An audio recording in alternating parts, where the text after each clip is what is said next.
What was your favorite childhood memory caught on film or videotape? Do you have an easy way to watch it and share with friends and family or to post it? Probably not. Lucky for you, we found a solution, Legacy Box. And now is the time to take advantage of their best sale of the year during their holiday sales event. Legacy Box is the most meaningful gift you can give this holiday season to family or even yourself. It's simple, safe, and has been trusted by millions, including me. And for a limited time, you can preserve your tapes, film, reels, and photos as low as $27, saving you hundreds. Hurry. Legacy Box's best sale of the year won't last long. Visit legacybox.com/ratchet for an unreal 65% off during the Legacy Box holiday sales event. With limited quantities ready to ship, this deal will go fast. Shop Legacy Box's lowest prices of the year now at legacybox.com/ratchet. Buy your Legacy Box today. Send it when you're ready. Legacybox.com/ratchet. This episode is brought to you by LifeLock. The holidays mean more travel, more shopping, more time online, and more personal info in places that could expose you to identity theft. That's why LifeLock monitors millions of data points every second. If your identity is stolen, their US-based restoration specialist will fix it, guaranteed or your money back. Get more holiday fun and less holiday worry with LifeLock. Save up to 40% your first year. Visit LifeLock.com/podcast. Terms apply. The holidays are here, and it's the perfect excuse to treat yourself to the best bras and shapewear from Honeylove. Don't start a new year wearing uncomfortable bras and shapewear. Say goodbye to uncomfortable underwire and bulky fabrics that trap heat. Honeylove's bras feature supportive bonding that eliminates the need for underwire, but without sacrificing lift.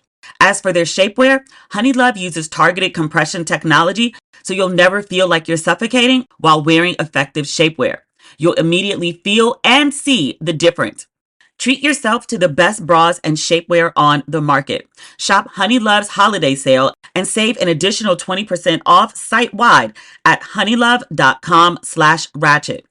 Use our exclusive link to get 20% off. honeylove.com/ratchet. honeylove.com/ratchet to find your perfect fit. After you purchase, they'll ask where you heard about them. Please support our show and tell them we sent you. It's time to ditch the underwire for good. Thanks to Honeylove. Ladies and gentlemen, boys and girls, and those who don't identify as either, you are listening to Ratchet and Respectable. I apologize in advance if the sound is off. I'm traveling today. I didn't expect to have to record on the road. I came up to New York. I was just supposed to be here overnight because sorry, a text message just came through. I was supposed to just be here overnight. I came up yesterday to run around the city a little bit. We'll talk about that in a second.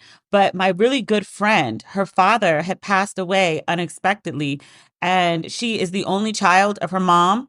And so I just wanted to come up here. Since, like I'm in the States, I can't always support my people because I'm gone so often. But I came up here to support my friend, and it snowed. And I drove up, by the way. So I can't go back home. I mean, I can, but like I prefer not to drive in snow. One, because like I haven't seen it fall in like, I don't know, like 5 years. Like before I decided to run off to Africa, I was living in California. Like we have snow-capped mountains. Like I guess parts of California have snow, but like LA, there's no snow in LA. So I checked out of my hotel this morning and the funeral's in Newark. So I had my truck, but I had to put like my luggage in the back of my truck, and like the little thing that pulls out to like covers your luggage, I couldn't pull it out for whatever reason. So like I didn't want to like, have a truck with like visible luggage in the back seat and like park it in downtown Newark. So I left my car in the lot, go outside to wait for my Uber, and there's like, white stuff falling from the sky. And then it continues to fall all through the funeral, at the gravesite, whole 9 yards. And I was like, oh, absolutely not. Like I can't drive in this. Like I'm terrified by the sight of it, much less the idea of driving in it. And it wasn't sticking, but it just wasn't like great visibility. And I was like a 4-hour ride with bad visibility and like wet roads. And by the time we left the gravesite, rush hour, I was like, absolutely not. This cannot, will not, shall not occur. So I'm stuck in Jersey for another night. I've rebooked another room at the hotel I was already at. So I'm safe, I'm sound, but still, I'm just kind of like WTF because I didn't think I was going to be here today. So I say all that to say I don't have my regular microphone with me. Usually when I travel, I carry it. For whatever reason, the sound on my phone is just being like uber weird, more weird than usual. Maybe because the ceilings are high here. It's kind of like loft size ceilings. I don't know. But I say all that to say I'm apologizing for the sound. I wasn't expecting to be here and I don't have my mic. And I'm recording from my laptop, which I don't usually do. That's the point I was trying to make. I'm recording from my laptop. So the sound's a little off. I'll see if I can fix it in post. But if I can't, my apologies. I'm a little sad, obviously, because, funeral. I was sitting in the funeral today and I was reading the obituary. And this is not something I didn't know, but I guess, different things strike you at different times in your life. Her father owned a moving company, and that was maybe one line of his obituary. And I just kept thinking about me and most people that I know put an extraordinary amount of stock into what they do, what we do professionally. We're always aiming to, maximize the amount that we earn, obviously, but also hit particular goals, get promotions, get certain titles, earn certain degrees, certifications. Everybody wants to be on this particular list of whatever. So such and such under 40, such and such under 50, big awards, at least get a nomination, something like that. Being like, me, top 200, 100 for podcast ranking in the country. And none of that shit gets included in your actual obituary. Like no one stands up at your funeral and talks about the sales goals you made or the metrics that you hit or the money that you earned. People stand up and talk about how you made them feel, how you showed up for them, how you loved them, how you made them laugh, how you cared for them, how you nurtured them. There was literally a line in the obituary, how good he made mac and cheese. This is something that mattered to people. You're literally feeding people. You're in service to them in some way. The first man that stood up to speak on behalf of family and friends, he talked about how my friend's dad was a mentor to him. And he said, as men, oftentimes we don't say I love you to each other. He's like, you may really, really love somebody, but he was like, that's just not something that men say to each other. But he was like, he ended every conversation with, I love you. And he was like, it was just very unusual, but also very appreciated. Like, this is a grown ass man, like, choked up about this. And then like another friend, I think it was somebody he met in college. And it's so crazy because, like, he was in his 60s. So his friends are around the same age. But the guy was talking about how, like, when they was young, he didn't say outside. But what he meant was outside. He said, we in the church now. But he was like, there was a time. He didn't go into any details. But he was like, sometimes they would work all day. They worked at the same company. And he said, we would work all day. And he was like, the job wasn't finished. So we work into the night. And he was like, we just figured, we worked hard. And we need to play hard. Since it's late and we already out, we might as well just stay out. So we be home when we got there. I'm like, sir. But like, those are the types of things that people remember. Like, could you party well and could you hold your drink? When someone called you, did you answer the phone? When somebody needed a favor, did you flake? Did you say no? Or did you say, let me see what I could do? Did you come through in a clutch? Did you tell people you love them? Were you funny? Who was your favorite sports team? I called my mom after the funeral. One, I was like, can you like come to New Jersey and like get me and drive me home? And she was like, what? And I was like, yeah, can you like take a train to Newark and then like drive me home? And she was like, why would I do that? She's like, just get a hotel room overnight and stay. And I was like, I don't want to stay. I want to come home and like, can you drive me? And she was like, no. I was like, I'm going to remember you like this. I know it's ridiculous. You know how sometimes you just really want to sleep in your own bed? But I guess we'll save that for tomorrow because literally nobody's coming to get me. That's not the point. The point is I called my mom and I was like, yo, like, what will my legacy be? I mean, there's many upsides to traveling and bopping around God's green and brown earth. But like one of the downsides is like, I'm not here sometimes to show up for people. Like people don't tell me things. Another one of my friend's fathers passed last week as well. And I hit her up randomly because I was like, what are you doing for Christmas? What are you doing for New Year's? Like, I'm trying to schedule some sort of last minute festivity. She lives on the other side of the country. And so she was like, oh my God. She was like, the angels must have told you to call me. And I was like, what's up? And so she was like, my dad died like 5 minutes ago. And I was like, wait, what? her dad was in hospice and she was with him in another state. And she didn't tell me because, like, what am I going to do? Like, I'm not here. And then also, like, I've been dealing with my own health issues. So people didn't want to, like, add, I guess, extra, I don't know, burden, stress, information. They just wanted me to focus on getting better. So people just don't tell me things because I'm gone. And I'm just like, I can't always show up. Like, one, because I don't know, but then also two, like, somebody could tell you really bad news, but if you say, like, well, what do you need from me? There's only so much I can do from literally the other side of earth. Like, I can pray for you, I can send thoughts and prayers, but what if you really need is, a literal shoulder to cry on? I'm not there. Like, I hope that I would be remembered as, like, somebody that answered the phone, but, like, I don't know. She gallivanted off to Ghana and then bopped around Africa indefinitely. Like, it seems really important right now, but I'm like, is that more than a line in the obituary? I would like at least a full page. Like, I don't feel like, oh, she wrote books or she did a movie or, like, she had a podcast and there were 500 episodes. Like, in the grand life scheme, does anyone care? This show is sponsored by BetterHelp. How do you stay cozy during the winter months? For some, it's wrapping up in a blanket with a mug of hot chocolate, or watching a movie with family is the best way to spend the month of December. Therapy is also a great way to bring yourself some comfort that never goes away, even when the season changes. You listen to this show, so you know that I am a huge advocate for therapy. I think everyone should have some, especially the people that think they don't need it. You, my friend, probably need it the most. And don't wait until there's a crisis to go to a therapist. Go to a therapist to help you avoid the crisis. If you're thinking of starting therapy, give BetterHelp a try. It's entirely online, designed to be convenient, flexible, and suited to your schedule. Just fill out a brief questionnaire to get matched with a licensed therapist and switch therapists anytime for no additional charge. I love how easy BetterHelp makes it to access professional counseling. Find comfort this December with BetterHelp. Visit betterhelp.com/ratchet today to get 10% off your first month. That's BetterHelp, HELP.com/ratchet. You can still make financial progress during the holidays with the Chime Secured Credit Builder Visa Credit Card. Start building credit with your holiday purchases and regular on-time payments, all with no annual fees, interest, or credit check at chime.com/ratchet. There are so many potential benefits to having a higher credit score, especially during the holidays, and especially if you have big plans like family vacations or unexpected holiday expenses, or maybe you want to buy a car or a home. A high credit score is always a benefit. Chime Credit Builder Visa Credit Card comes with no annual fees, interest, or credit check to apply, and you can use it everywhere Visa credit cards are accepted.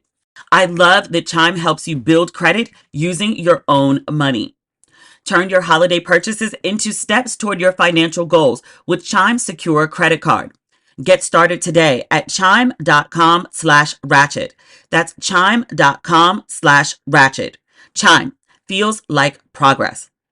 The Chime Credit Builder Visa Credit Card is issued by the Bancorp Bank North America or Stride Bank North America. Chime checking account and qualifying direct deposit required to apply. Late payment may negatively impact your credit score. Results may vary. Early access to direct deposit funds depends on payer. Out-of-network ATM withdrawal and OTC advance fees may apply. Bank ranking and number of ATMs according to U.S. News and World Report 2023. I came up to New York yesterday. I drove up. I'd usually take the train, but the funeral was in Jersey, so I wanted to have my car. And also, there was some other stuff I wanted to connect with folks on. One of my best friends, another example, had a baby, a whole baby, like a year ago, and I ain't met the baby. The baby turns 1 later this month. Beautiful baby. Little chubby thing with like a bunch of hair, some teeth. I ain't never met the baby. The baby doesn't know who I am. So I want to, like, connect with him to, like, meet his child and speak bad French. He's Haitian, so he speaks Creole, French, and English to the baby, so she learns all three. I was like, I don't know Haitian Creole, but I was like, I know bad French. Like, I want to communicate with the baby. I want the baby to, like, recognize Auntie Demi. So I drove so I could run around New York and New Jersey and get to all the places that I need to. But the first day, I drove straight into the city and I went to the Whitney. There's an Alvin Ailey exhibit. I'm obsessed with Alvin Ailey. I don't go see Revelations as much as I need to, even though like I've seen Revelations so many times, I feel like I could perform it. It won't be elegant and it won't be on beat, but I feel like I could do like a bad interpretation where people could be like, her heart was in it. It would be stiff. It won't be good. There's enough identifying details you could figure it out. But I watched this documentary on Alvin Ailey. I want to say it was on Hulu. And then I became re-obsessed with Alvin Ailey. And then there was an exhibit at the Whitney. It opened before this last time I left to go to South Africa. And I was so scared I was going to miss it. I think it's on until like February now. But I drove straight into the city. I went to the Ailey exhibit. It's not that big, but it's packed with a punch.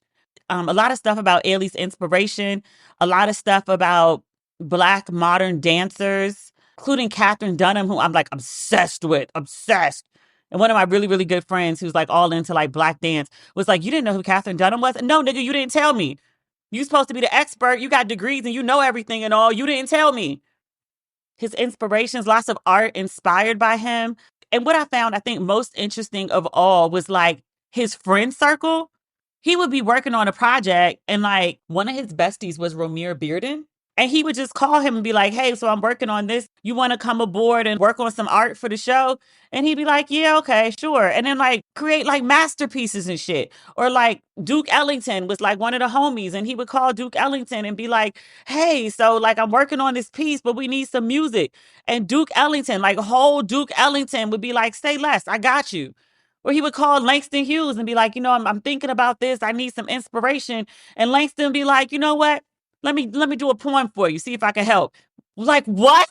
And then they had this beautiful video montage. I mean, like the dancing. I posted some pictures on my social media, on Instagram in particular. I need to add them to threads. Really, really dope. So I did the tour. It was starting right when I got there. It was like 45 minutes. But it was mostly about the art that was created as a part of the exhibit or art that was about Black modern dancers, Black ballerinas. And so we talked about, like the history of Black dance and the people that Ailey influenced and how it showed up in the work that they created, his inspirations from around the Black diaspora. It was really, really beautiful. But the video, and then obviously like, his besties and whatnot, I was like, are you kidding me? Like, are you freaking kidding me? And I also don't think I realized like how young he was. Like when Ailey was 23, when he took over like his first dance, not school. What is the word they use? Let's go with school. Everybody understands school, but like troop, maybe. But yeah, he was like a baby. One of the reasons he like created so much stuff is that he started early and then he had like a lot of, well, not really. He had significant time. He died when he was in his mid 50s. Technically pneumonia, but pneumonia as a result of a compromised immune system because of HIV or AIDS is what he passed from. Like a life cut short, but even like what he did with the time that he had, I was going to say fascinating, but I think the word I want to use is like plentiful. So I did the Ailey exhibit. I went to the gift shop. I wanted to buy so much stuff. They had puzzles. I think I've talked on here before, like my obsession with puzzles. I have like this Biggie puzzle. I have other puzzles, but the Biggie one is like the only one I've really done. Like I buy them and I never put them together. But they have this Micheline Thomas puzzle. The only reason I didn't get it is because I didn't want to carry it around. I went online and bought it and shipped it to my house. They also had this Basquiat puzzle. I didn't get the puzzle and they didn't have it on the website later. So I was like, damn it, now I got to go back to the Whitney and get the damn puzzle. It's another excuse to come back to New York. It's fine. They also had like incredible merch. I was so pleased. It was a really good exhibit. There was other stuff at the museum, but I had like a checklist of things that I wanted to see while I was still in the city. So I didn't get to see like all the floors. I just did Alien rolled out. My friend Layla was like, oh, did you see like there's an exhibit by a Black woman? I think it's like Gullah culture. And I was like, I missed it. I ain't know, sis. I ain't know. I left Ailey and I went to see there's an African fashion exhibit at FIT. The museum at FIT always has like good exhibition. It was weird this time though. The student exhibition, the students, I'm sorry. I mean, they're not children. They are a whole adults. It's young adults, but adults nonetheless. Let me respect their adulthood. But the students, like the ones who are graduating at 24, 25, fashion is okay. Fashion is going to be okay. Like we're still going to be dressed well. Like we have some good designers coming through the pipeline. Like their work was wonderful. Like there was a couple pieces that I was like, oh my God, this is like jaw-dropping, breathtakingly beautiful. The construction, the design, the energy, just like everything works. And then I went to see like the actual like official exhibition, which has like, well-known designers who have created various quote African fashion. I say quote and unquote because it's like, I guess Pan-African is probably the best word for it. So most of that stuff was just, okay, I've seen far better fashion. And not even on some like, oh, you were living in Africa. Like, no. Like the Brooklyn Museum. And I know Brooklyn Museum is a whole different funding situation than FIT. The Brooklyn Museum had an amazing exhibition on African fashion, African design in general, like a year and change ago, like a year ago. This one just, FIT usually knocks it out the park. I didn't think they knocked it out the park this time. I've gone other times and I'd be like, oh my God, this is absolutely amazing. Like everyone must see this. And I was like, stop by to see the students' work, the actual, the professionals and such. Like there's a couple dope pieces, but for the most part, yeah. The students, they're doing wonderful things with cowrie shells these days, like fascinating things with cowrie shells. Left there, went to Fifth Avenue. I wanted to see the Louis Vuitton store, the holiday display. It's the New York flagship. It's under construction. Someone got the great idea to do the scaffolding as trunks, Louis Vuitton trunks. It's a gigantic stack of Louis trunks. And then there's projection onto the trunks of like giraffes, or maybe it was just a bunch of giraffes. I felt like there were other animals. I sent the video to my mom and she was like, are those animals? And I was like, you've been hanging around me too much, or I've been hanging around with you. Left there, went downtown.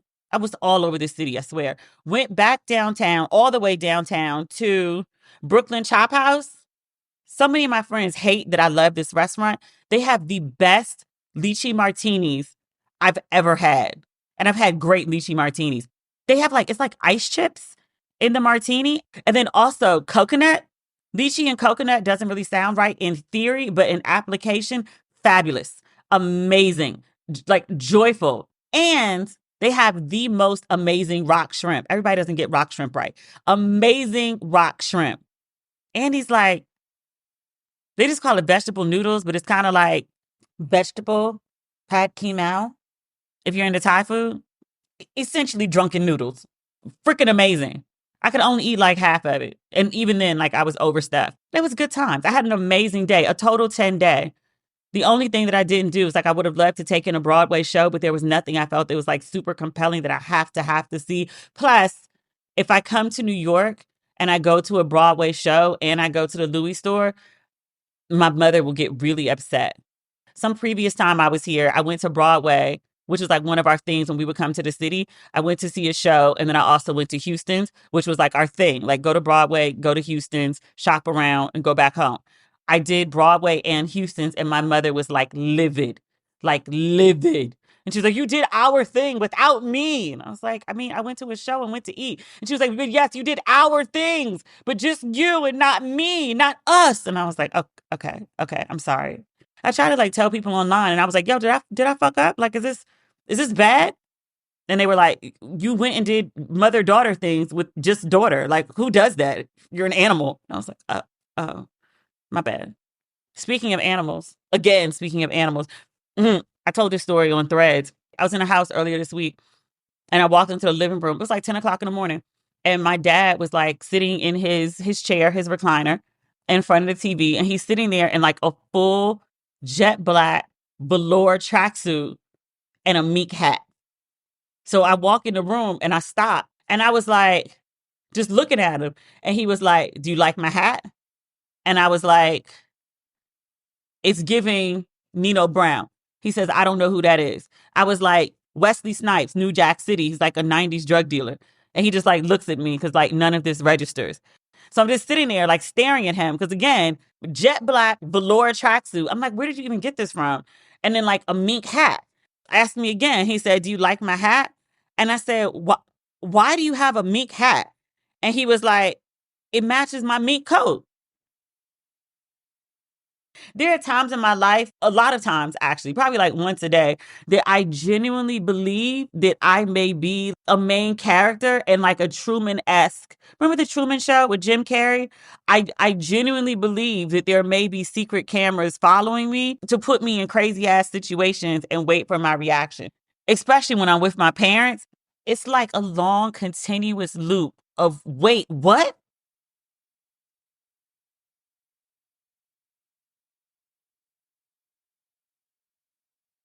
What was your favorite childhood memory caught on film or videotape?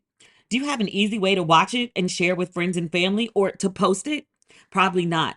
Lucky for you, we found a solution: Legacy Box. And now is the time to take advantage of their best sale of the year during their holiday sales event. Legacy Box is the most meaningful gift you can give this holiday season to family or even yourself. It's simple, safe, and has been trusted by millions, including me. And for a limited time, you can preserve your tapes, film, reels, and photos as low as $27, saving you hundreds. I got the idea to do Legacy Box when I was looking for old pictures of my parents. I wanted to do one of those videos where you showcase your parent now and then talk about how they used to break hearts back in the day. I'm digging through boxes in the basement and I was like, there's got to be an easier way to do this. Legacy Box is a simple and safe way to digitize your treasured videotapes, film reels, and photos. And they've helped over 1 million families do just that. Not to mention, everything is done by hand right here in the US. Convert your media to digital copies that will always be protected from floods, mold, or even the decay of time. The process is so easy. Send in your legacy box filled with old VHS tapes, camcorder tapes, and pictures. Their team professionally digitizes everything by hand in the USA, and you'll get it back on the cloud or thumb drive along with your originals. Legacy Box is the world's largest digitizer. They've helped over 1 million families relive their favorite memories. Hurry! Legacy Box's best sale of the year won't last long. Visit legacybox.com/ratchet for an unreal 65% off during the Legacy Box holiday sales event. With limited quantities ready to ship, this deal will go fast. Shop Legacy Box's lowest prices of the year now at legacybox.com/ratchet. Buy your Legacy Box today. Send it when you're ready. Legacybox.com/ratchet. The holidays are here, and it's the perfect excuse to treat yourself to the best bras and shapewear from Honeylove. Don't start a new year wearing uncomfortable bras and shapewear. Say goodbye to uncomfortable underwire and bulky fabrics that trap heat.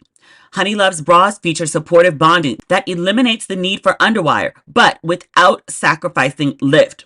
As for their shapewear, Honeylove uses targeted compression technology, so you'll never feel like you're suffocating while wearing effective shapewear. You'll immediately feel and see the difference. I swear by Honeylove's best-selling Superpower short. I love it. Their signature X targets and sculpts your midsection, but without squeezing your natural curves. Plus, the best part, it won't ever roll up or down thanks to flexible boning hidden in the side seams. Treat yourself to the best bras and shapewear on the market. Shop Honeylove's holiday sale and save an additional 20% off site-wide at honeylove.com/ratchet. Use our exclusive link to get 20% off. honeylove.com/ratchet. honeylove.com/ratchet to find your perfect fit. After you purchase, they'll ask where you heard about them. Please support our show and tell them we sent you. It's time to ditch the underwire for good. Thanks to Honeylove.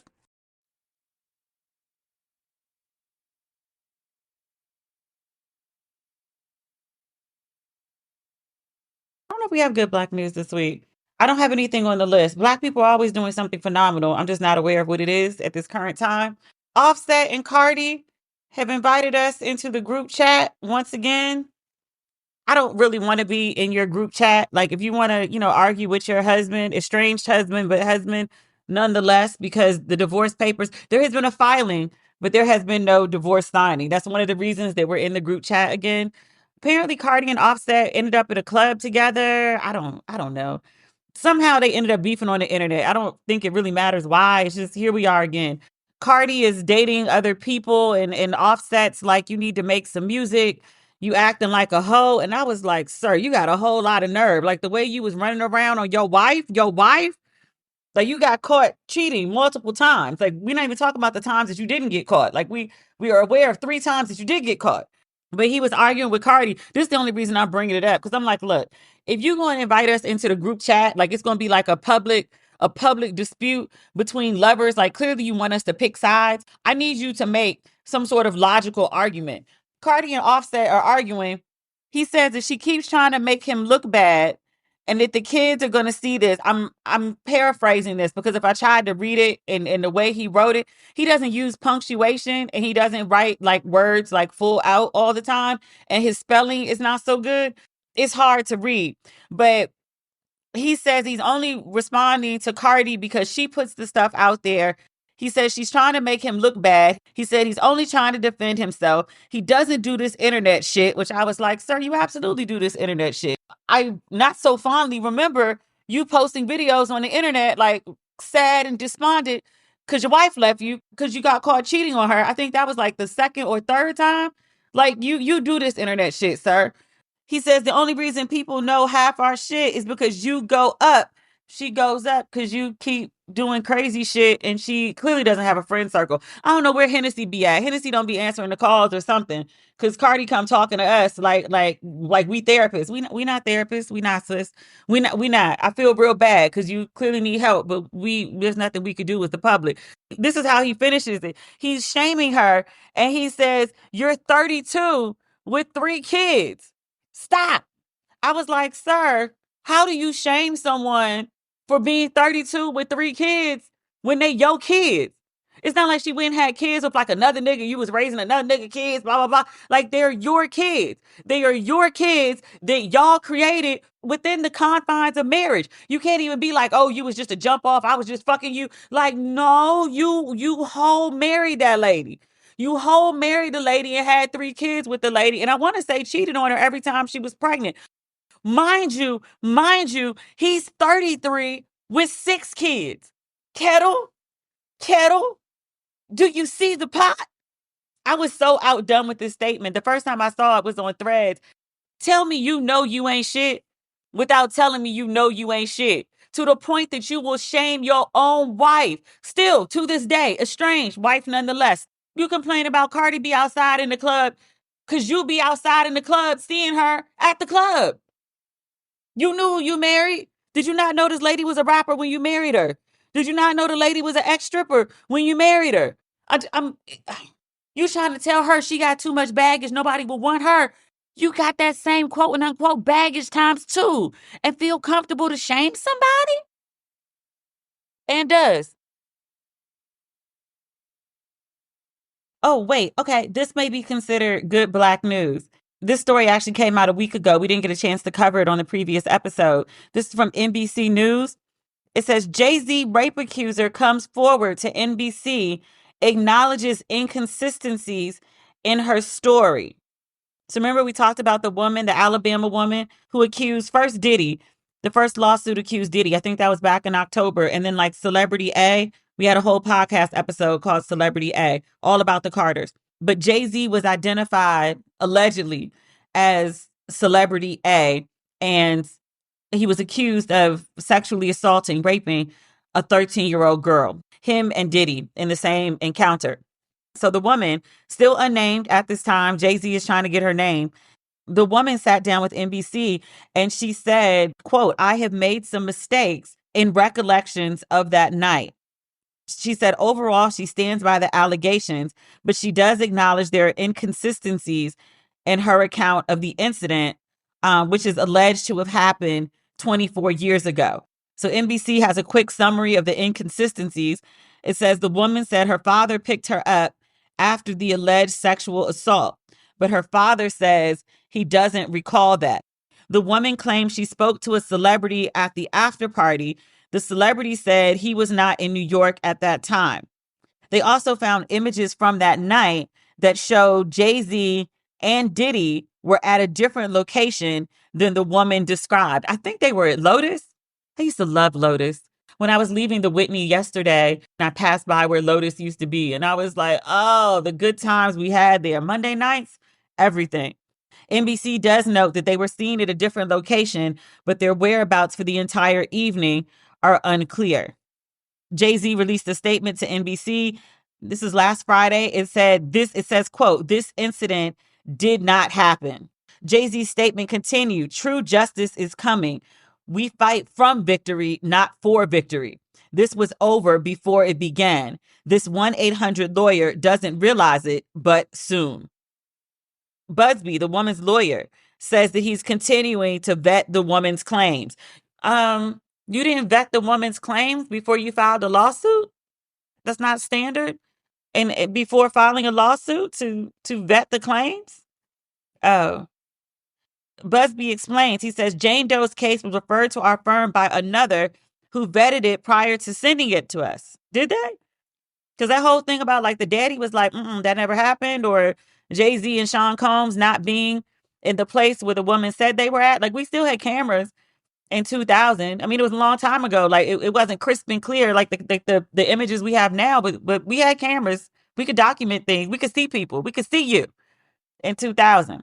Busby continues. This is an email to NBC. He says, our client remains fiercely adamant that what she stated is true to the best of her memory. We will continue to vet her claims and collect corroborating data to the extent it exists. She has even agreed to submit to a polygraph. Polygraphs aren't admissible in court for a reason. Jay-Z's attorney said what I would expect any decent attorney to say. He said, it's stunning that a lawyer would not only file such a serious complaint without proper vetting, but would make things worse by further peddling this false story in the press. We are asking the court to dismiss this frivolous case today and will take up the matter of additional discipline for Mr. Busby and all the lawyers that filed the complaint. Combs' attorneys have called this a shameful money grab. Sir, you be quiet.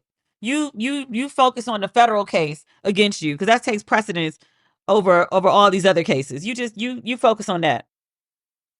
Jay-Z has also been kind of at war with this Busby guy, the lawyer. He's actually filed a lawsuit against Jay-Z.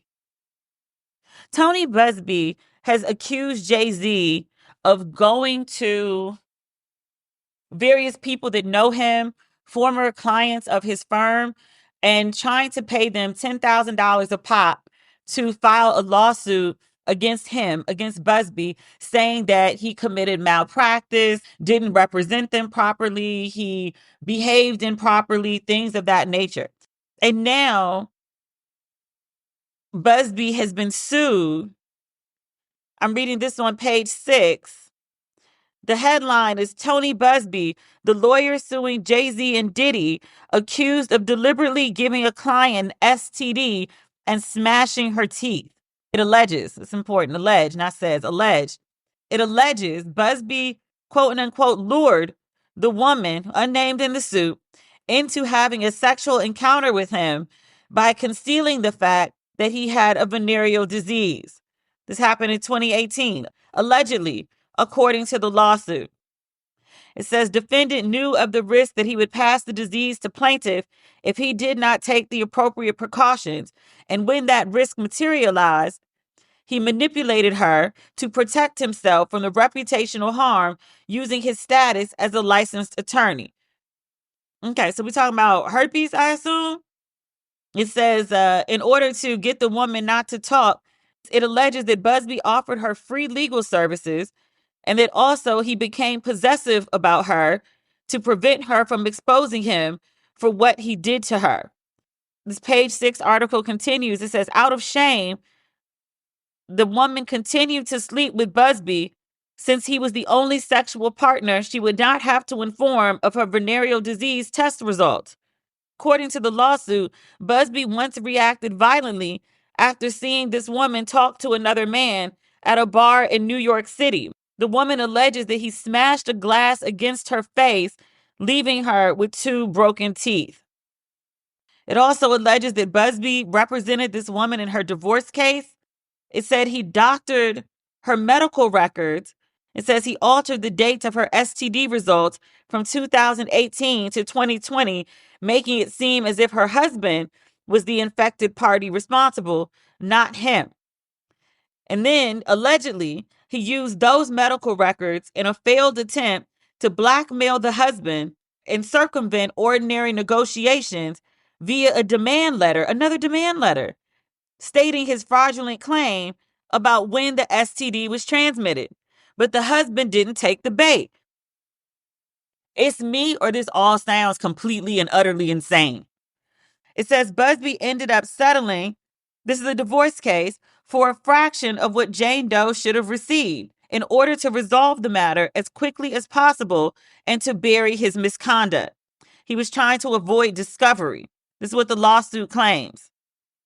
Page 6 notes that there have been a number of lawsuits filed against Busby in recent weeks, and Busby alleges that that Jay-Z and Rock Nation are behind it all.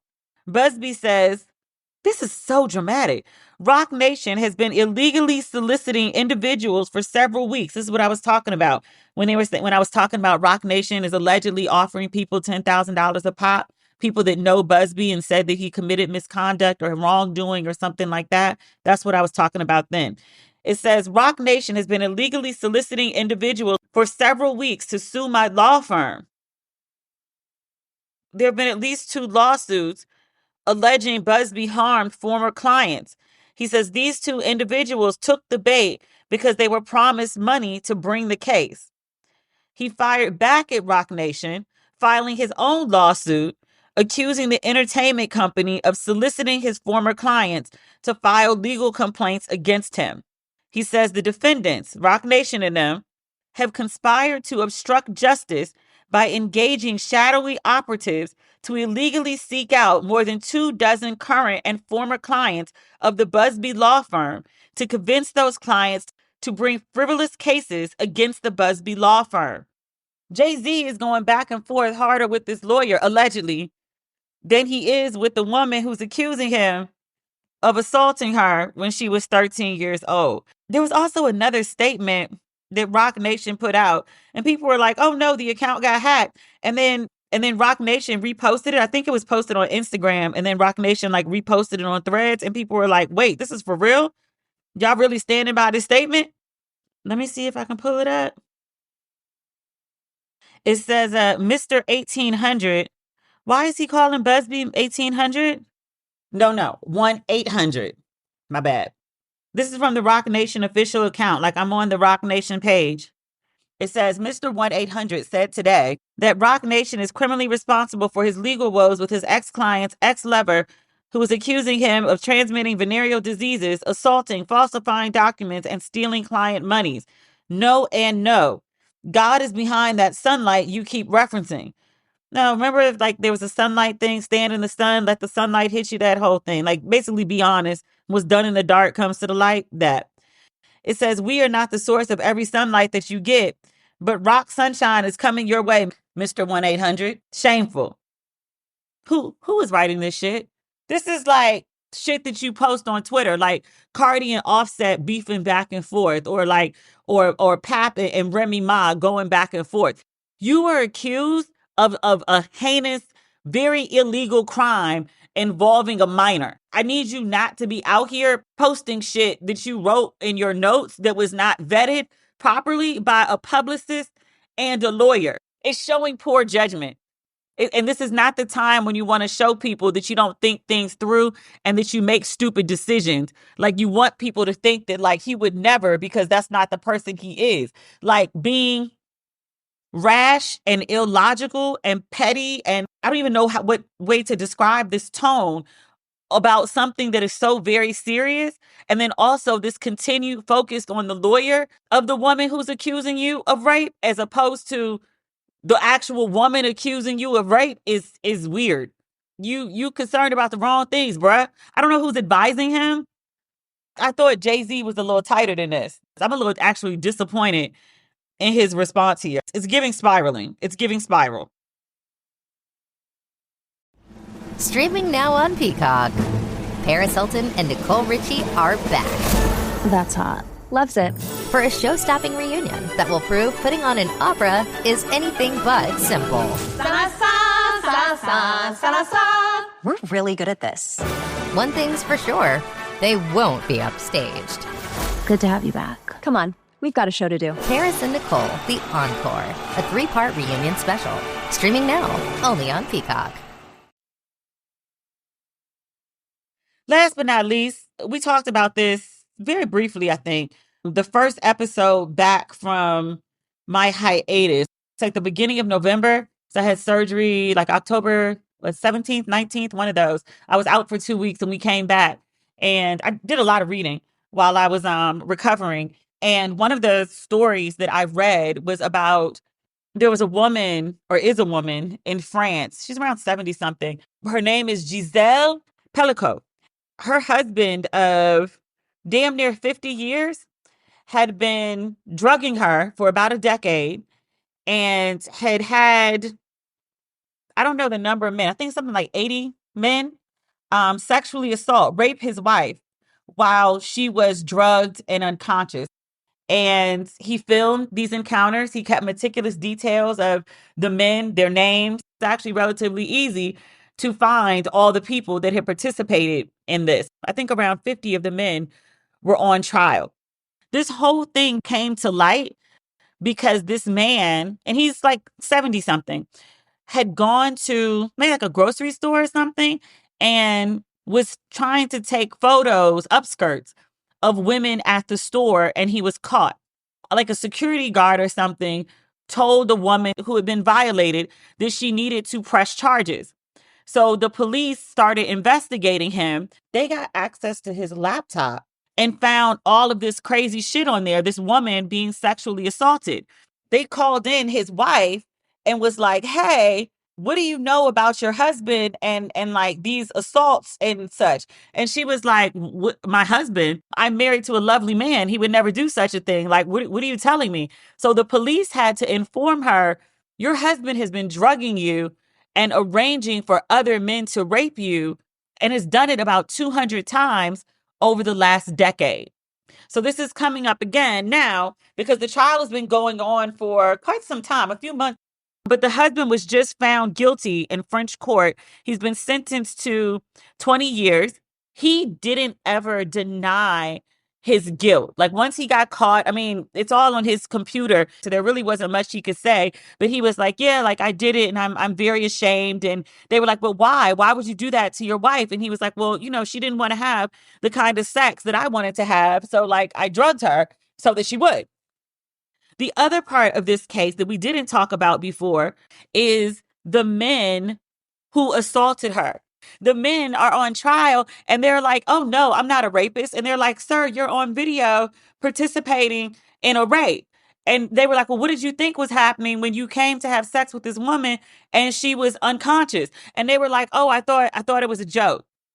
Like in some of them, like the woman is snoring, like she's knocked out, she's not awake. And they were like, yeah, I thought like the couple was into some kink and I didn't realize that she wasn't consenting. And they were like, the woman wasn't awake. How do you consent if you're asleep? He's like, "Oh, I thought everything had been arranged and like she was in on it, like the husband said it was fine. And so I thought it was good." Another man was like, "No, not rape. Like I would never." And they were like, "But you're having sex with a woman who's not able to consent." His argument was like, "Oh, I thought she was dead." So, nigga, what?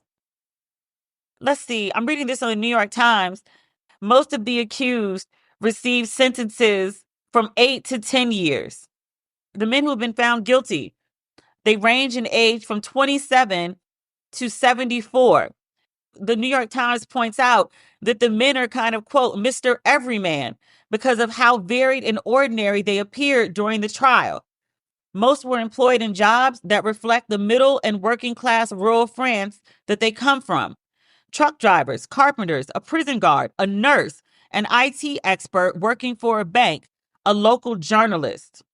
The New York Times gives a little snapshot of some of the men convicted. It says one of the guys, he pleaded guilty not to violating Pelicot, but to following Dominique Pelicot's, that's the husband, his blueprint and drugging and raping his own wife and then inviting Mr. Pelicot along. He was sentenced to 12 years in prison. There's another man, he's a laborer at a cement company.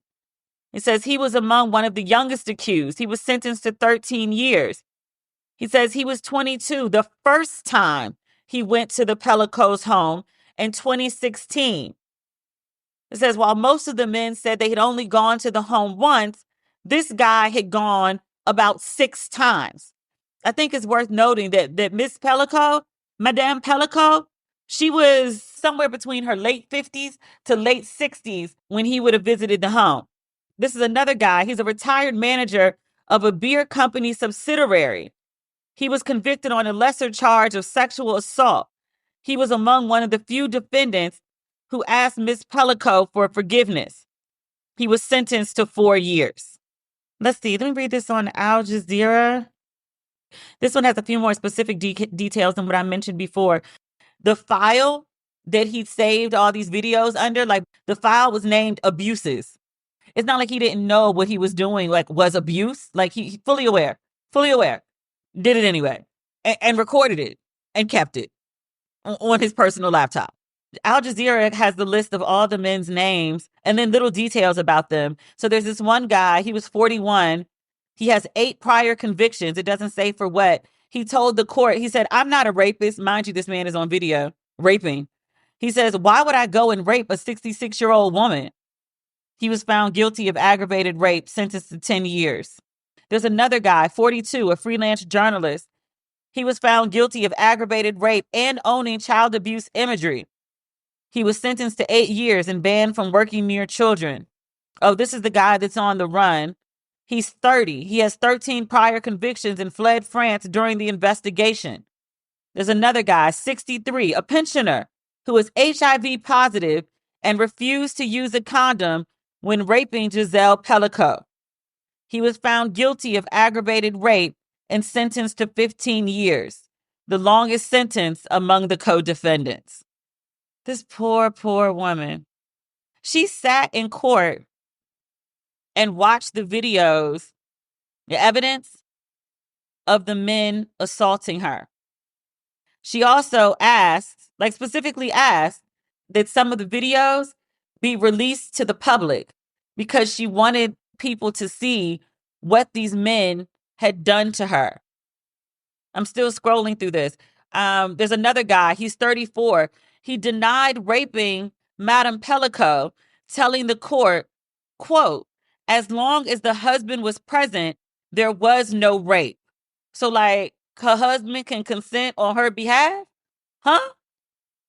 He was found guilty of aggravated rape and sentenced to 6 years. It's another guy, 61, faced charges of owning more than 1,000 pieces of child pornography images. Is that animals? Using a bit of my Latin here. Also just zoo, animal. What is zoophilic? Hold on. Yeah, having an attraction to or preference for animals, especially a strong sexual attraction. These are some sick fucking men. As many of the articles point out, like these people are like people in the neighborhood. They have all sorts of occupations. They're varying ages. You know, sometimes women say crazy shit about men and men get very defensive. They're like, not all men, but always men. And then also, how are women supposed to know the difference between, you know, the guys that do and the guys that don't? Because they all tend to present the same. Everybody likes to tell you they're a nice guy and they're not like other guys. Everybody tells you that they're safe. It's not like people walk up to you and be like, hey, I'm a fucking monster. It's nice to meet you. I'll probably try to rape you someday. I might beat you down to the white meat someday. There's another guy. He's a nurse who visited their home while his wife was away in Morocco. He says that the husband told him that Madame Pelicot was pretending to be asleep. You know when somebody's pretending to be asleep or whether they're like, you know, not. I know there's like a whole sleep section on porn sites. Like, you know, some people get off on that, but like, you know, you could tell when somebody's awake and when they're not. You could tell when somebody's conscious and when they're not. One of the men, 43, he was the next door neighbor of the Pelicots. He was found guilty of aggravated rape and sentenced to 9 years. There's another man, 39. He's homeless. There was another guy, 27. He missed the birth of his daughter because he was at the Pelicot's house raping the wife. This is some sick shit. So Giselle Pelicot wanted, this is what I was saying earlier, Giselle Pelicot wanted the men who participated in this to be shamed for what they did to her. She says so often when women talk about rape, the shame is on the woman, like, you know, you've been raped. And so now you're dirty or you're sullied or some way, like you made bad decisions that led to this bad thing happening to you. And she's like, no.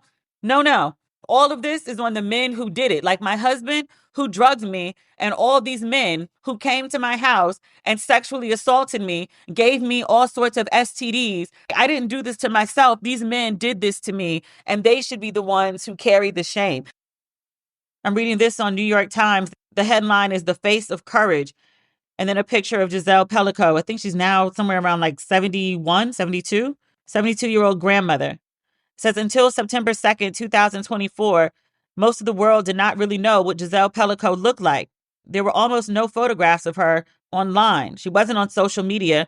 No one except her friends and family knew about her orange bob or a penchant for round John Lennon sunglasses. But by Thursday, as Miss Pelicot stood with her head held high in a courtroom in France, as the verdicts in her harrowing 4-month rape trial of her ex-husband and 50 other men were read, she had become the image of bravery across the globe. Her face is stared out from posters and protests across France and has been pasted on the sides of buildings. It graced the digital cover of Vogue Germany and was used on the mock cover of Time's Person of the Year. They chose to go with Donald Trump instead of Madame Pelicot. Her face has become a symbol of her own horrific experience, of course, but also that of every woman who was rendered helpless, lied to, and abused. As one of her lawyers said, Miss Pelicot's face, with its seeming lack of artifice, has become the physical expression of the fact that shame has switched sides. Rarely has someone who was so literally objectified, turned into a rag doll for men to violate as they saw fit, been able to fully take back control of her own objectification and turn it into a picture of empowerment. It said, envision a woman who may have been a victim but was not powerless anymore. A woman whose former husband may have destroyed her life but did not succeed in destroying her. It says, while the men who have abused her have been collectively called Mr. Everyman, Miss Pelicot has taken her own averageness and made it part of her superpower. I'm glad we got a chance to do that before we went on hiatus. That's one of the stories that I really wanted to talk about. And there's just been so much going on that it was on the back burner. And we are, in fact, on break. I told you I may go on hiatus for a good chunk of January. I'll let you know. I haven't fully decided yet. Have an amazing holiday season. I hope you get to travel. I hope you get to rest. I hope you get days off work. But may your holidays be merry and bright. All right. That's not everything. That's enough. Talk next year. All right. Bye.